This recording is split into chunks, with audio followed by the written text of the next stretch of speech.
dan salam sejahtera. Saudara saya yang dihormati Datuk Dr. Siddiq Fadil, Yang Berhormat Puan Nurul Izzah dan keluarga, Saudara Anas Alam Faizli, CEO TFTN,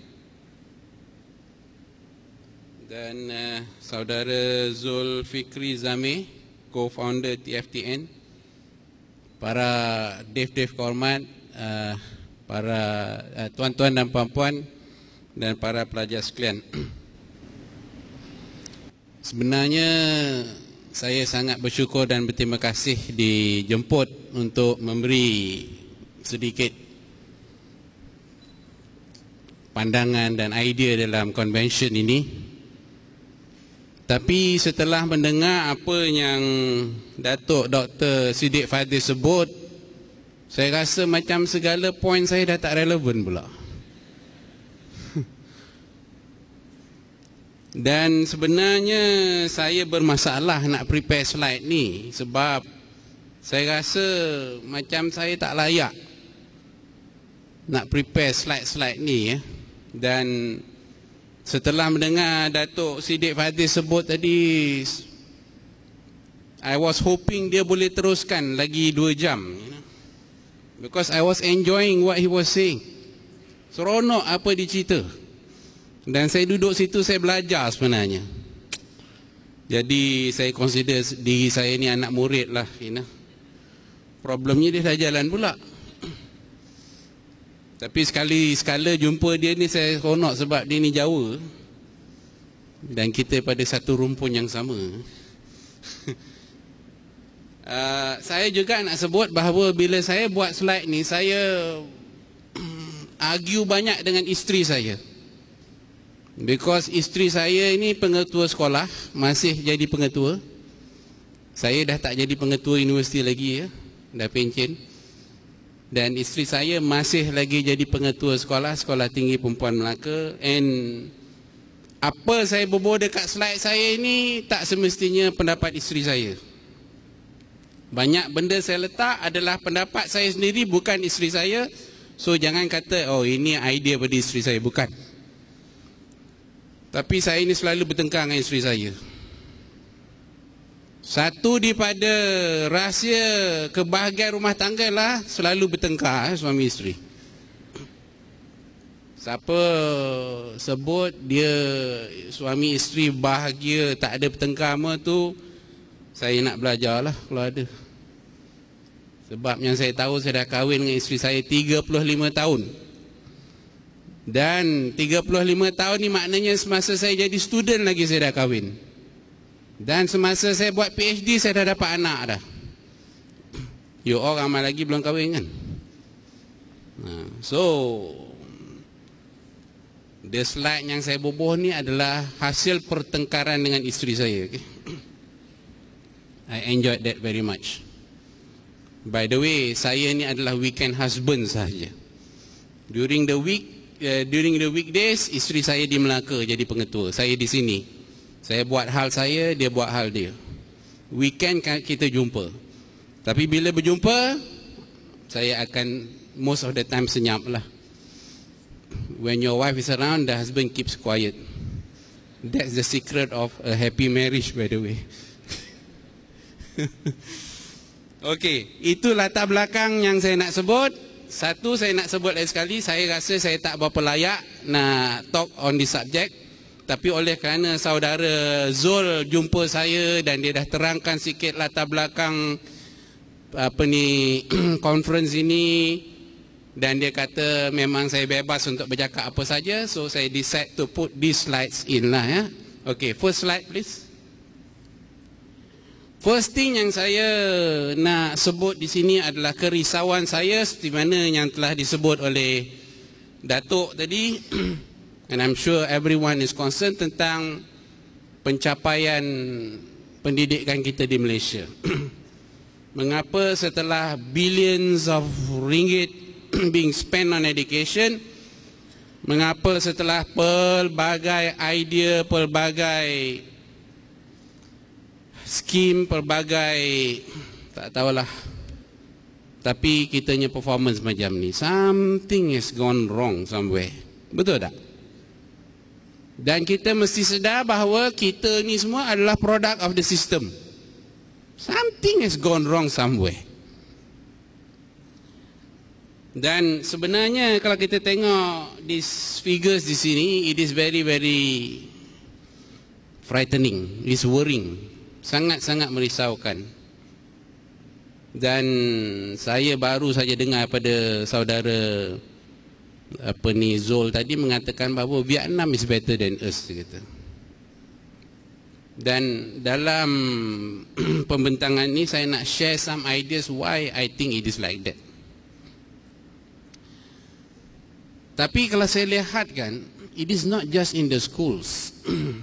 Even di institusi pendidikan tinggi, di universiti, it is the same story. Tuan-tuan dan puan-puan, benda ni bukan di sekolah saja, tapi di universiti juga. Mengapa saya sebut begitu? Well, maybe I have more right to say that because saya telah mentadbir 2 buah universiti sebagai presiden ataupun naib chancellor selama 17 tahun. 11-12 tahun di sebuah universiti swasta dan 5 tahun di Universiti Melaya, dan sebelum masuk universiti swasta tu saya telah 15 tahun di Universiti Melaya. I know what is wrong because I have gone through the system. Sebenarnya saya rasa kita ni sebut kita nak cemerlang, tapi kita tak serius nak mencapai kecemerlangan itu. Lagi sekali saya nak sebut, kita ni banyak menyebut kita ni world class university lah, world class system, tapi sebenarnya kita tidak betul-betul serius nak mencapai tahap kecemerlangan world class itu. Dan kalau kita lihat at the moment, berapa buah universiti di Malaysia ni in the top 100 di dunia? Kalau kita ambil daripada apa saja ranking sistem yang ada lah. Of course, mungkin ada orang yang tak setuju dengan ranking, tapi that's besides the point. Kalau tak setuju dengan ranking, dan jangan setuju dengan ini jugalah di sekolah. Tak ada pun sebuah universiti di Malaysia yang telah berjaya menjadi the top 100 in the world. Tak ada. Not including University of Malaya. None. Tapi di Israel ada, di Singapura ada, di Taiwan ada, di China ada, di Korea banyak, tapi Malaysia tak ada. There's not a single Malaysian university in the top 100. Tak ada. Dan kita duk bangga kita punya sistem higher education system is world class semua, tapi I tak nampak. Honestly, I don't see it. Berapa buah universiti di Malaysia mengikut apa saja ranking sistem is in the top 200? Berapa? So far dalam sejarah negara kita in the higher education sector, only one. Dan itu pun saya tak tahu berapa lama. Only one, iaitu Universiti Melaya. Itu pun saya tak tahu berapa lama dia boleh bertahan. Dan saya rasa nak mempertahankan kedudukan Universiti Melaya dalam top 200 itu pun is going to be a tough battle. Sebab saya nak bagi tahu tuan-tuan dan puan-puan, you just have to go down to Singapore, you go to Korea, you go to Taiwan, you go to China, you see how they work. You see how they work. Tuan-tuan dan puan-puan, look, the reality is this today. Are we prepared to work hard or not? Are we prepared to face the reality or not today?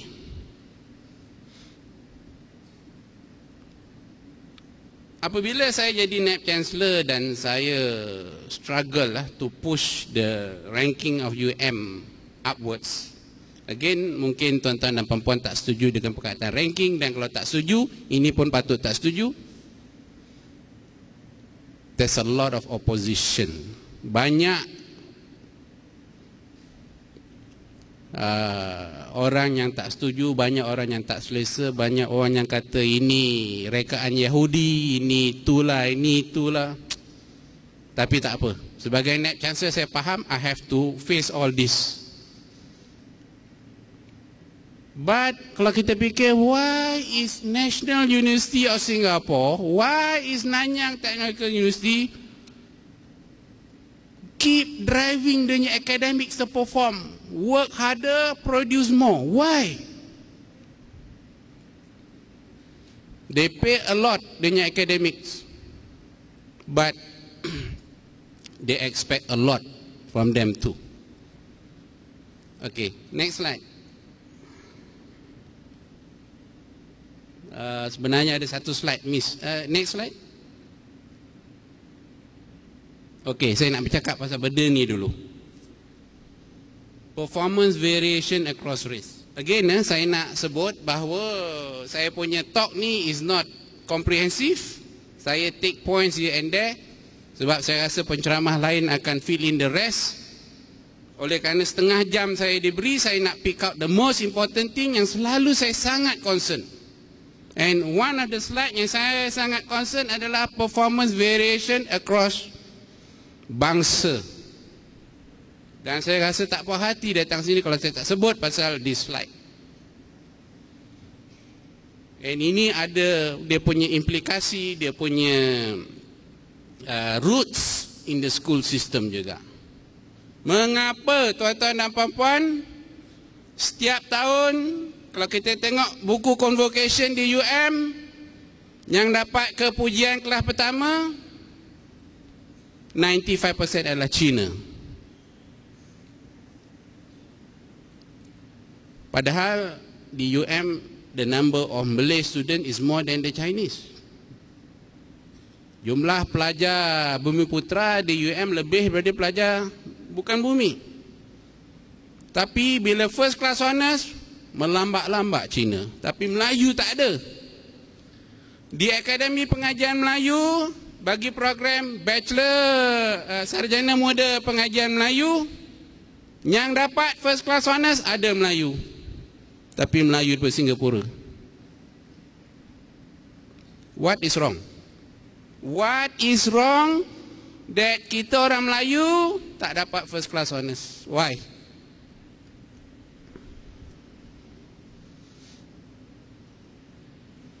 Look, if we are not prepared to answer this question, I think we are not serious. If we are not prepared to answer this question, we are not serious. Kita banyak bermain teori sahaja, not addressing the reality. Why? The reality shows that the Chinese is ahead dalam bidang ekonomi, dalam bidang pelajaran, dalam bidang-bidang profesional seperti kedoktoran, accountant dan sebagainya.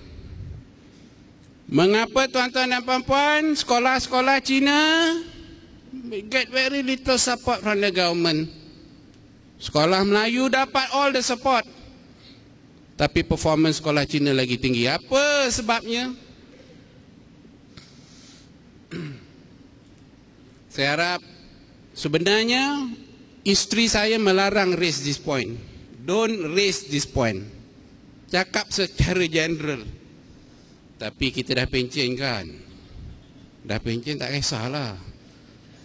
Kalau saya Naib Chancellor, have to be careful sikit.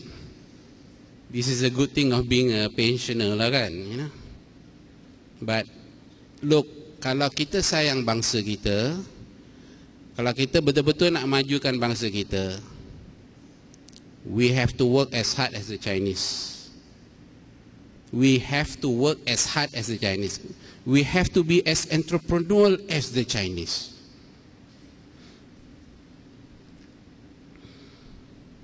Kalau kita tak nak tengok benda ni, kalau kita seronok dengan looking at theories dan tunya without looking at the reality, we are in trouble. We can talk about this for another 100 years, we get nowhere. But sebenarnya di sebalik apa yang saya lihat ni, recently in the last few years, saya tersedar satu hakikat baru. Hakikat apa?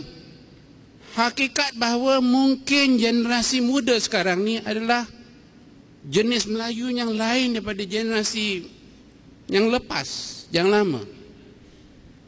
Why? Sebab saya boleh lihat ada segolongan Bumiputera yang muda-muda ni yang berjaya dalam bisnes tanpa bantuan mana-mana pihak. Because saya lihat bila saya bercakap dengan dia orang, bila dia kata kalau nak buat bisnes dan bergantung kepada ini dan itu, dia kata susah nak berjaya.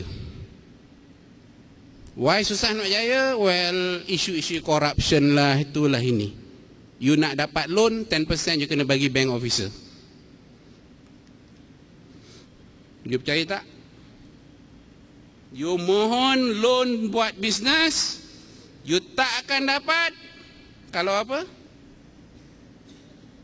You finish off the statement. Yes. But I've seen some young generation yang fikir beza betul.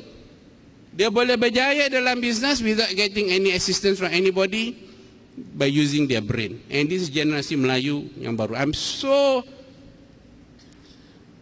Saya so excited, I'm so encouraged to see this young generation of Malays yang very independent thinking. They have no loyalty to anybody. The only loyalty they have is performance.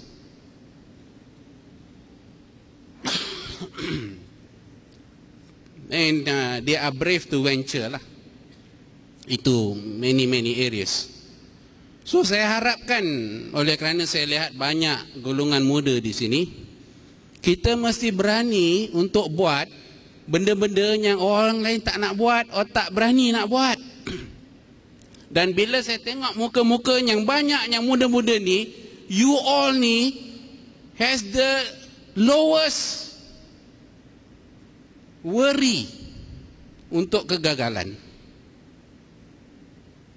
Tadi Datuk ada sebut education cost tinggi dan bila dah habis belajar menganggur. Bila saya jadi Presiden Universiti Multimedia dulu, I was shocked to know that one day the Director of Security jumpa saya. Prof tahu tak, ada seorang budak tu, dia graduate from this university tapi jadi security guard. So heartbreaking pada saya. And bila saya masuk UM, the same thing. Graduate jadi security guard. Are you all worried or not? Siapa worried angkat tangan? Kenapa worry pula? Look. Kalau you all worried dapat kerja ke tidak, you organize satu seminar, panggil saya talk about entrepreneurship. Yang tu saya akan bagi talk. I'm happy to give that talk. Sebab kalau you duk fikir aku graduate nanti dapat kerja ke tidak, then you put up your hand lah. Tapi kalau you jenis yang tak sabar nak habis study sebab you nak pergi buka business, you don't put up your hand. I know of one student dulu, in the second year dia buat computer science, dia jumpa dan dia kata, "Sir, I want to stop studying. I don't want to take the exam." Belum habis, baru second year, dia ada 3 years kan computer science. In the second year dia nak berhenti. Why? I want to just look after my business. I was shocked. Dia kata, my business now is employing a dozen staff and what is earning every month is 2 kali profesornya salary. And this is a Chinese student coming to me. Now, in that seminar that I will tell you adalah ni tau. That you all muda-muda, belum kahwin, you tak ada tanggungan. Go out and do business. Go out and do business and you jadi kompetitor kepada Cina-Cina ni. Kalau you ada semangat ni, TFTN boleh berjaya. Kalau you tak ada semangat ni, Anas, Zul, sorry. TFTM doesn't sell. Because kalau kita keep appealing to orang lain punya belas ehsan, we get nowhere. China, apa dia dapat daripada government? Dapat loan ke nak buat bisnes? And yet they conquer the economy of this country. Why? So I'm telling you, in the same along the same entrepreneur spirit, kalau TFTN nak berjaya, you all duduk sini ni, you must propagate the spirit of entrepreneurship, propagate the spirit that you tak tolong pun tak apa, I'll do it, regardless. And at the end of the day, apa yang you kena promote adalah I will do what is right. And I will do my best nak tolong anak bangsa.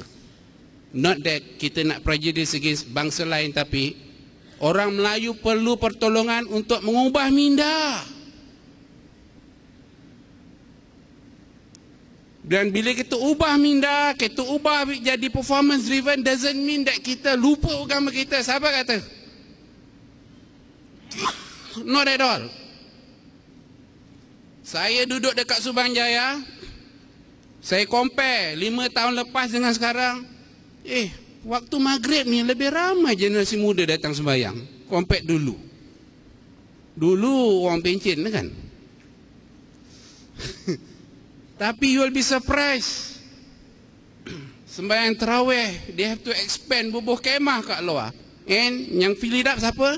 Generasi muda. And generasi muda apa? Professionals. So I'm telling you, my brothers and sisters, that it is time that you think differently. It is time that you perform in life. It is time that you do things tanpa minta orang lain tolong. It is time that you take risks and go out and fail. Kalau you perlu fail, just like what the Chinese has always been doing. So this is a very important point yang saya nak sebut selalu, bahawa kita orang Melayu ni, we have to get out of the minda and start performing. My wife selalu complain, guru ni tak semangat lah nak mengajar lah, guru ni. Dekat sekolah pun I ask my wife tu bandingkan guru Cina dengan guru Melayu macam mana? Dia kata kadang kita set jugalah. Guru Cina ni kita suruh buat apa dia buat. Weekend datang bagi tuition pun dia datang. Tapi ada setengah guru ni, in fact, bukan saja berstatus guru, ustaz dia kata. Nak datang weekend dia nak minta bayaran. Ustaz suruh bagi. I have to stop. Ini baru second slide, okay. Tak apa, saya akan percepatkan. Tapi look seriously, saya rasakan orang Melayu tak boleh macam dulu lagi. Orang Melayu kena berani, orang Melayu kena open up your minda, orang Melayu kena start being performance driven. Performance driven maknanya apa? Bila kat universiti, you must get first class honors. Bila jadi mak bapak, anak-anak kena cemerlang. Bukan makna kita jadi profesional, anak-anak terbiar. Anak-anak tanggungjawab kita. Kerana anaklah mak dan bapak tu mungkin masuk syurga atau neraka. Betul tak? Kalau tak sanggup pegang tanggungjawab sebagai ayah dan ibu, jangan kahwin. Betul tak? I was a very busy man. Saya tinggalkan rumah pukul 6 pagi, balik pukul 10, 11 malam. Tapi kalau isteri kata, tu, nanti siang pukul 10 pergi ambil report kad bersekolah, I go. Sebab bila dah ada arahan pada pengetua, you have to go.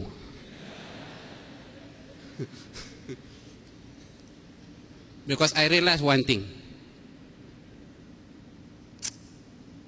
Today my children loves my wife more than me. Bila my wife datang weekend ke Subang Jaya rumah kita, all the children will come, all the cucu will be all over the place. When my wife goes back, the house become haunted. Tapi I don't mind. Why? Because of my wife lah, anak-anak saya berjaya. It's not because of me. My wife told me, you ni kerja satu je, jadi disciplinarian, dia kata. Yang lain dia jaga. Tapi bila dia dah bagi arahan, pergi ambil report card, pergi meeting PIBG, kita ikut. Itu saja. Itu pun sekali-sekala, 3 bulan sekali. So nak jadi good husband, just do it. Betul tak? Alright? This is the first point. Go back to the previous slide, please. The slide sebelum ni. Among the problem dalam di sekolah yang selalu isteri saya mengeluh adalah quality of teachers. Bila saya jadi naib chancellor dulu, saya kata, kenapa international student ni complain? Dia ambil these classes untuk improve in English, tapi student complain juga. And bila you tengok kelulusan the teachers, ada Bachelor of TESOL, second class honors, tapi student complain juga. Yang kadang-kadang kita serba salah juga. And then you know what I did? I decided to give a test to the graduate teachers yang mengajar bahasa Inggeris. Saya bagi test. Oh, the union got very upset. Why? We have the qualification. Kenapa nak ambil test lagi? If you want to continue in the job, you take the test.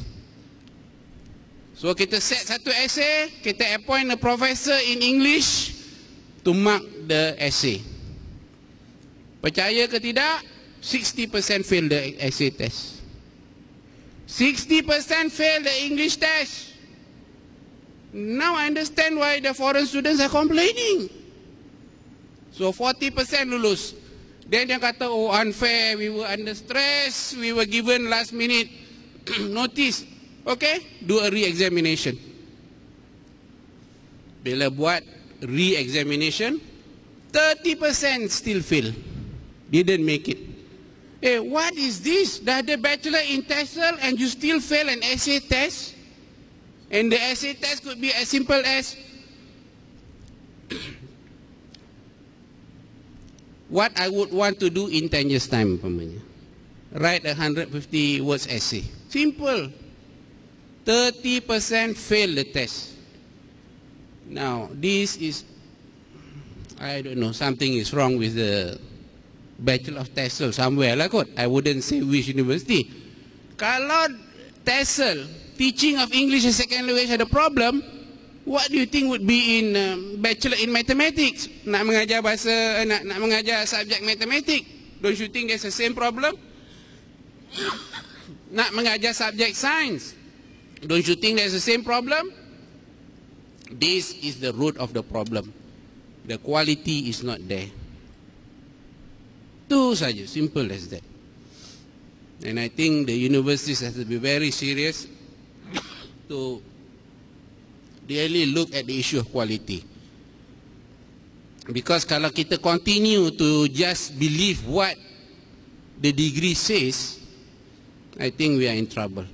If I run a private college, nak ambil staff jadi maths teacher, nak jadi English language teacher, saya kena bagi test dulu. Now, kalau kita banding sekolah di Malaysia dengan di overseas, di Malaysia ni terlalu banyak kontrol.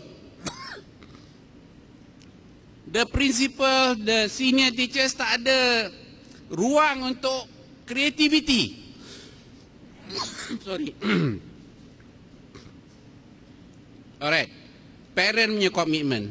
This is among the frequently expressed complaints by my wife. My wife selalu merungut. Bila ada meeting PIBG, yang datang terlalu sikit. And then, bila datang kerjanya nak komplain aja. So besok kalau kita attend PIBG, you dah ada anak, jangan komplain. Tolong. Okay? Dan kadang-kadang banyak parents ni, they expect the school to do everything for their children. Tapi nak disiplinkan dia tak boleh pula. Betul tak? You marah sikit, dah dia datang nak menyerang. And yet they are not doing their job as parents.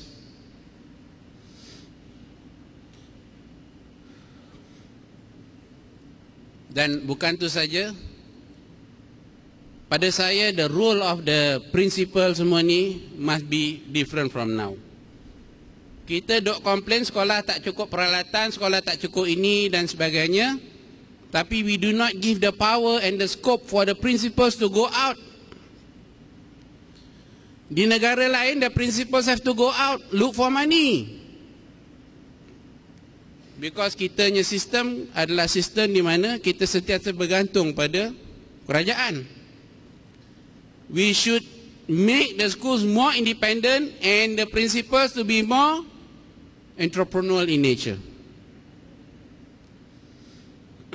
Dan juga, the public doesn't know what the school is doing. Why not create a website supaya the community knows apa masalah dalam sekolah tu, apa yang dia kekurangan dan apa kelebihan dia. And then make the school open to the public to come and volunteer dan sebagainya. At the moment, there's very little information coming out from any schools other than what is called hearsay. Kita dengar-dengar je apa orang cakap. So we must create a more open system. The school principals should be empowered.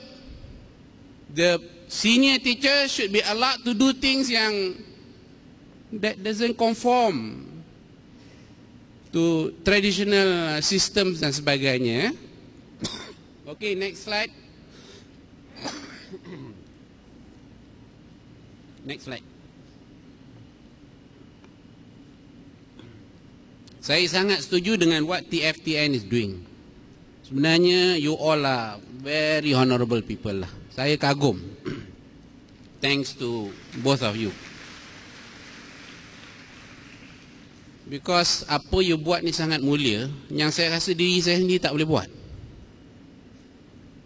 But you can find time, you can find ideas how to create volunteerism dan sebagainya. But I think your job is very challenging. It's not easy. And I am sad to say that sebenarnya the level of volunteerism spirit di Malaysia ni not as mantap, not as high as perhaps in the more developed countries, di Japan, di Korea, di UK. In other words, walaupun kita ni di Malaysia, kita ni beragama Islam, walaupun kita diajar supaya lebih berhati mulia, membantu dan sebagainya, tapi negara kafir itu is doing a better job than us. Betul tak? Betul tak, Zul? Saudara Zul? Betul tak? Negara orang kafir itu, negara kafir itu, dia punya spirit of volunteerism is better than kita. Betul tak? Mengapa itu? Why is the Islam yang kita percaya, yang kita hidup ni not making us like those orang-orang yang bukan Islam di Jepun, di US, di UK tu? Why? Why? Is there an answer to this question or not? Is there an answer to this question or not? The spirit of volunteerism ni is not as high as those people in those country. So it seems to me macam Islam is not really making an impact on our life nampaknya. Other than kita ni sembahyang, puasa dan sebagainya. Maaflah. Maaf sebut ni, and this is exactly why my wife is very frightened of me. She doesn't want me to say any of this. Tapi these are things that puzzle me in my life. Why is it that in the West, in Germany, in Korea, and Japan, dia punya spirit tu higher than kita? We are Muslims and we are not up to that mark. Why? Tak tahu. Zul, you find the answer. But Zul, all I can say is that you are doing Zul and your colleagues here, you are doing a very noble, very admirable job. Allah forgive me for praising them too much today. But I seriously mean it. Saya tak ke tahap you, Zul. Tapi I think this kind of work ni needs a lot of determination, needs a lot of kesabaran, needs a lot of never giving up. Jangan give up. Itu saja I can say. And sentiasa berdoa, and hopefully one day things will change for the better lah. Itu saja. Tapi saya nak sebut pada generasi yang ada di sini bahawa sepatutnya kita orang Islam should be better than those orang bukan Islam di Germany and so on in terms of volunteerism lah. Sepatutnya. But it seems that they are doing a better job than us.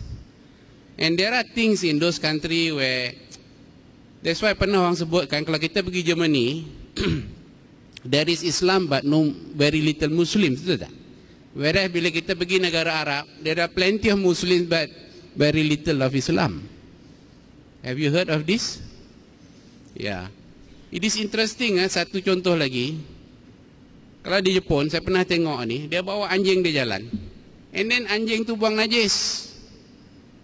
You know what the Japanese will do? And this is a park for public space lah. Dia pungut najis tu dalam plastik. Dia ambil tu bawa dalam poket, dalam plastik. Kita orang Islam tak boleh bawa anjing. Kalau you bawa kucing macam mana? Kucing tu buang air dekat taman, tempat orang baring atas grass dia, tempat budak-budak kecil lari sana sini.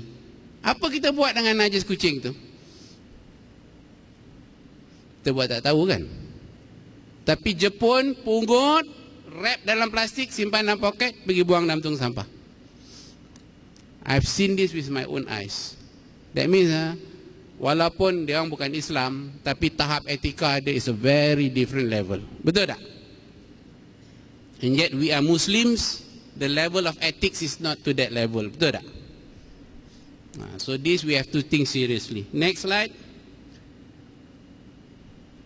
And of course saya dah sebut, at the core of what you are doing is volunteerism. Semua ni adalah hati mulia you sendiri untuk menyumbang kepada pembangunan anak bangsa sendiri. And all you have to do is keep on struggling to express, to explain what you are doing, and hoping that more and more of the public will be educated. Perhaps your best chance sebenarnya lah on the younger generation. I've come to the point macam I've lost hope on the older generation. I've lost hope on my own generation. Why? Because kita ni dah beku. Forgive me because I think there's a recording semua ni. Janganlah condemn saya. I'm just saying in general saja. But there are some very marvelous people of my age who are doing a great job. Tapi the young generation ni minda dia masih boleh terbuka, boleh diubah, boleh dibentuk. And the young generation is your best hope, TFTN ya. Next slide. Ini saya dah sebut. I always see that the school system ni, kalau nak lebih cemerlang, we have to give more autonomy, more power to the school to do things yang not necessarily conforming to the normal tradition and system. Kita kena benarkan, biarkan pengetua senior teachers explore new ideas. Oh yeah, okay. Okay, alright.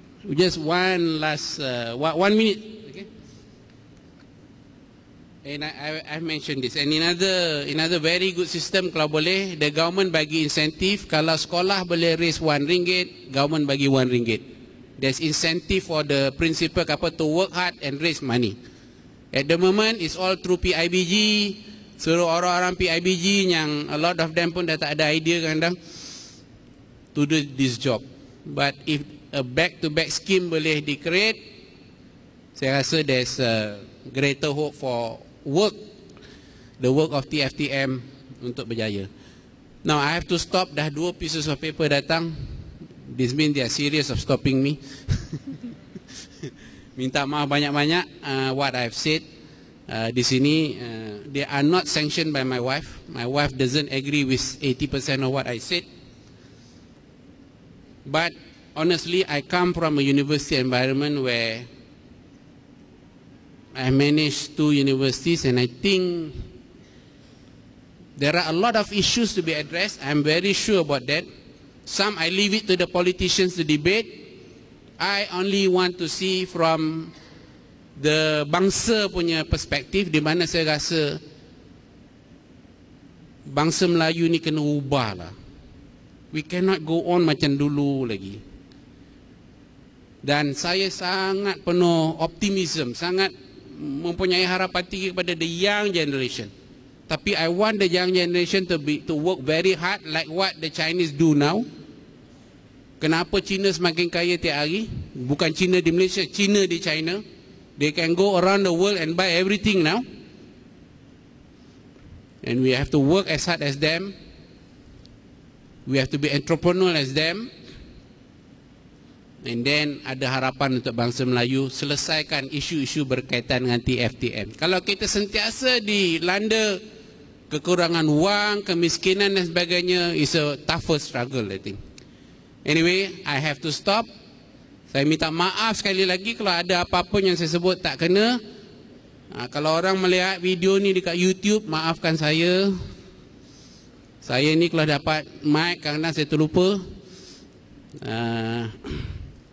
Saya berdoa TFTM terus berjaya dan menjadi satu kuasa yang mempunyai impact yang tinggi dalam senario education kita di Malaysia. Saya menyokong penuh TFTM, no doubt about it. I think what you are trying to do is really noble.